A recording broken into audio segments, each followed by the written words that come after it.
Alright guys, glad it's nice out today. We've had like half the winter with no heat here. This is their temporary boiler. So, let me see. Kevin Leandro, I told him this video is for him. So, I've done some stuff talking about Kevin's boasting about his 2 acres, right? He says it's not 2 acres, it's the Second Amendment and blah, blah, blah. So, I'm like, look, my family has a whole lot more land than you. And when I grew up in the country, about almost half of Deerfield, it seemed like my family owned, between my cousins and all the relatives. So, sure, they didn't own half of it, but you get my point. There was a lot. So, you ever hear the saying, kick a dog when they're down? That's exactly what Kevin's been doing. I'm not like totally down. I have a plan and things are coming together. But this pesky behavior of Kevin's, and I like the guy, I really do. I like everybody, guys. I don't hate anyone. He's kind of pesty. He's coming on my videos all the time, making comments. I don't mind that much. He's got nothing to do, I guess. So, I'm on my way to meet somebody for a lunch. And I said to him, look, I don't have any hours at work. My hours at work were cut again to 1 day a week. And I went on this interview Friday. And it was the worst interview ever in my life. And I talked to this guy and I'm like, look, I'm willing to do anything. I'll bus, I'll do dishes. Not anything, but you know what I mean. And he's like, great, come on in, 2 o'clock. So this was Friday. And then I had a woman interview me. And I'm like, oh, great. I had prayed to God that a guy would interview me because I think I get along with men better, honestly. They're pretty simple. So anyways, this woman comes out and she's like, why do you only have 1 hour at work? And I'm like, it's slow there. It's just the way it is. And I'm like, I don't know if it's me, but I don't think it is. And I had just worked like 4 days in a row. So yeah, I was honest. And then the phone rang. It was the detective. And I'm like, I have to take this call. It's a New Hampshire number. So it was for my son. And I always put my family first over work. So, she's like, okay, I'm going to give you a minute. She kind of said with her hands. She comes back. She's like, oh, we don't need any help. And I'm thinking, I just saw 5 jobs on Indeed here. I'm thinking that, but I didn't say anything. I'm like, oh, okay, how about dishwashing? Nah, I don't even have 20 hours. How about 10 hours?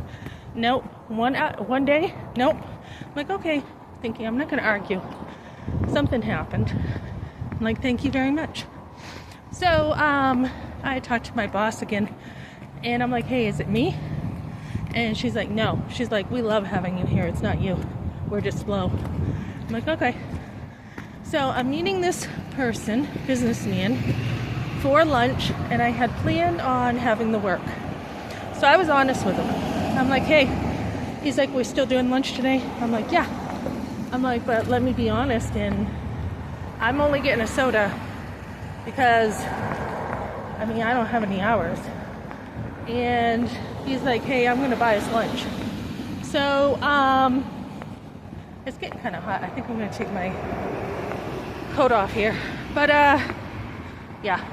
So he's like, it doesn't matter. I got lunch.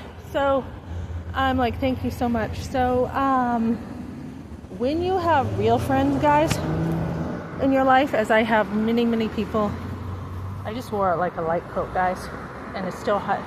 I have many, many people around me right now who are such good friends. And when you have people around you who are real friends, they're not going to care about money.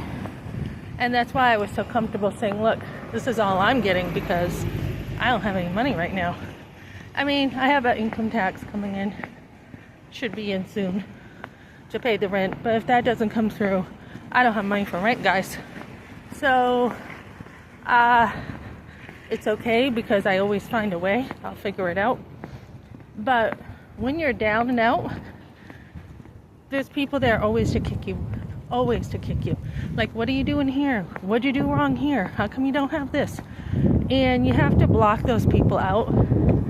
And you have to be like, look to other people for inspiration.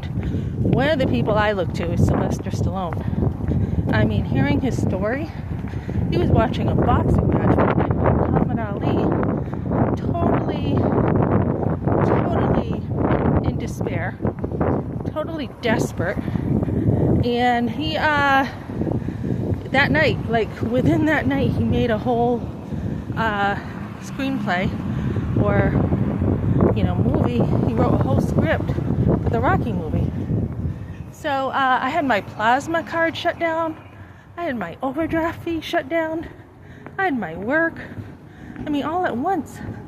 I'm like, what the heck? So, so stay on your feet.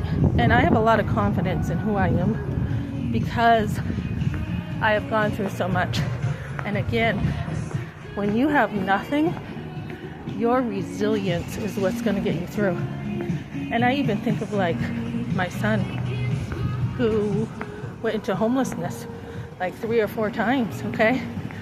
That guy is one of the most resilient people ever on this earth.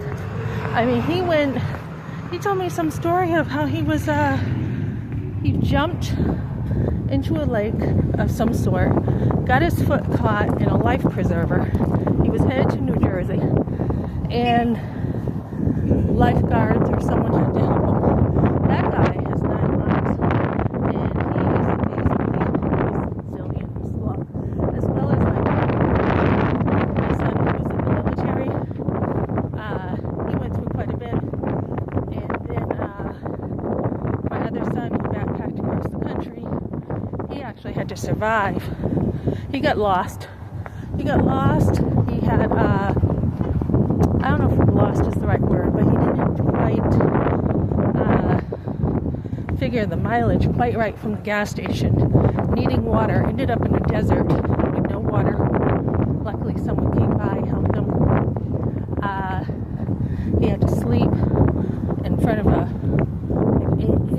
like on the train, like the engine part, to stay warm one night.